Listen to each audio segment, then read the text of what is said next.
Welcome to the Stateless Standard, where we raise the golden torch against the encroaching fog of globalist grandstanding and elite delusion. Today, we turn our skeptical gaze to the World Economic Forum, that Davos conclave of the ultra-wealthy, where billionaires and bureaucrats sipped champagne while plotting to save the rest of us from ourselves. Founded by the indefatigable Klaus Schwab, the WEF isn't just a networking event. It's a self-appointed architect of tomorrow's world. But beneath the rhetoric of collaboration lies what can only be described as megalomaniacal ambition, a blueprint for reshaping society, economies, and even your dinner plate, all in the name of sustainability. Let's start with the man behind the curtain, Klaus Schwab. The German economist who, in 1971, birthed the European Management Forum, later rebranded the World Economic Forum. Fresh from a career blending academia and industry, Schwab wasn't content with mere consulting gigs. No, he envisioned a forum where Europe's business titans could rub elbows with politicians, forging a new paradigm. By 1987, it went global, drawing in the likes of Henry Kissinger and Mikhail Gorbachev. Schwab's seminal idea? Stakeholder Capitalism, co-authored with Hein Kruse in Modern Enterprise Management in Mechanical Engineering. The pitch: companies shouldn't just serve shareholders. They must cater to all stakeholders, employees, communities, the environment, for true long-term prosperity. Educational aside, on paper, it's seductive. Post-World War II Europe, reeling from corporatism's excesses, craved balance. But fast forward to today, and stakeholder capitalism has metastasized into the operating system of global finance. Adopted by the UN, central banks, and behemoths like BlackRock, it's morphed from a modest corrective into a mandate.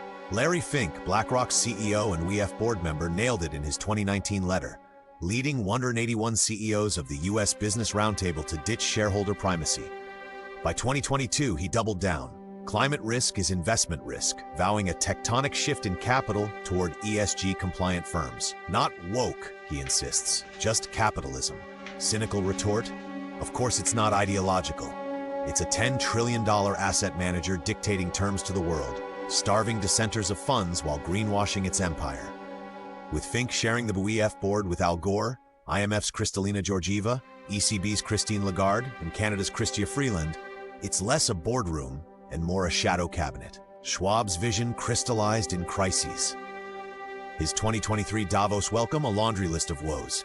Energy upheavals, COVID fallout, supply chain snarls, inflation spikes, ballooning debts, the Ukraine inferno, media wars, climate Armageddon, lurking viruses. He lambasted the critical and confrontational naysayers, code for anyone questioning the agenda. And oh, the solutions. The Fourth Industrial Revolution, Schwab's 2016 brainchild, heralds a fusion of physical, digital, and biological realms. AI overlords, biotech wonders, cyber-physical everything. Sounds like sci-fi utopia? Schwab himself said in 2020, the future is not just happening. The future is built by us, by a powerful community such as you here in the room. Built for whom? One wonders. The 2025 meeting, Collaboration for the Intelligent Age, fretted over AI's job-killing spree, energy transitions, and trust deficits, all while attendees jet in on private falcons. But the real megalomaniac stroke? The Great Reset. Launched in June 2020 amid pandemic panic. Co-authored with Thierry Malloret, it posits COVID as a rare but narrow window of opportunity to reflect, reimagine, and reset our world. Reset to what? A stakeholder economy where governments, corporations, and NGOs under WEF orchestration steer us toward equity, sustainability, and resilience. Echoed in Build Back Better mantras from Biden, Trudeau, and Boris Johnson, it's less a recovery plan than a regime change for capitalism.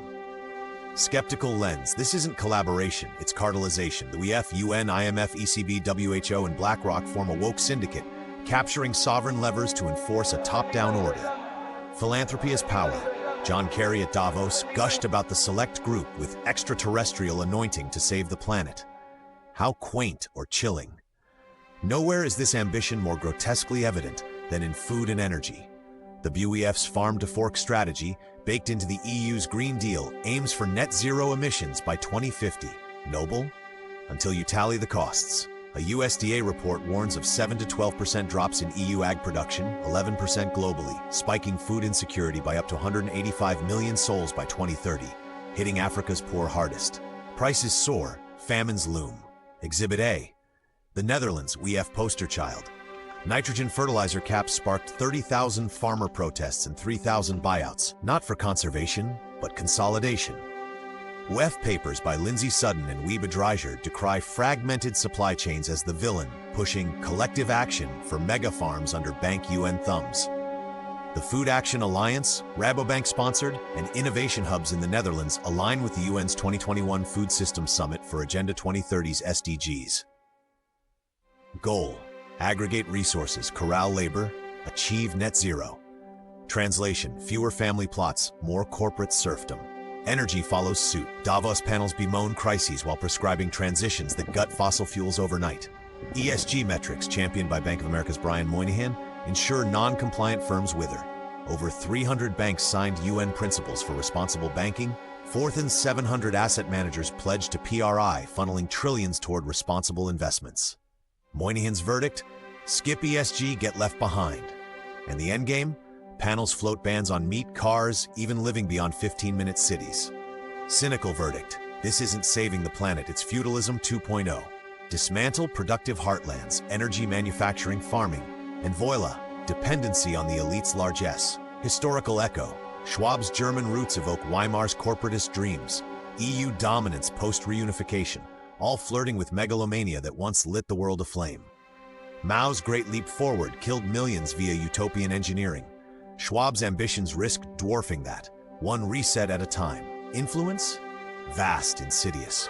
The WEF's Young Global Leaders Program, alumni include Macron, Ardern, Trudeau, grooms future rulers to parrot the line. It's inspired green zealotry worldwide, from Sri Lanka's fertilizer fiasco to Canada's trucker crackdowns. Yet controversies abound. Accusations of elitism, sovereignty erosion, moral relativism masked as ethics. Critics, from Mises Institute to Washington Examiner, branded a Marxist totalitarian hybrid, sacrificing liberty for a rules-based order that rules only the ruled. Psychologists might call it Messiah complex. Philosophers recycled Hegelian dialectics. Secrecy? They flaunt openness while backroom deals dictate. Skeptical summation: for all its intellectual gloss, the WEF is globalism rebranded for the Davos set. Profound until you see its humans playing God with others' lives. It decries fragmentation while forging monopolies, preaches trust amid betrayals. Charming hypocrisy or calculated conquest? The torch reveals shadows. You decide if it's dawn or dusk. That's our unflinching audit of the WEF's megalomaniacal blueprint. A society where you'll own nothing and be happy, or so they hum. If this ignited your inner dissident, subscribe to the Stateless Standard. Comment below, reset or revolt, like, share, and return as we illuminate another empire of illusion. Until then, guard your sovereignty. Stay stateless, stay free.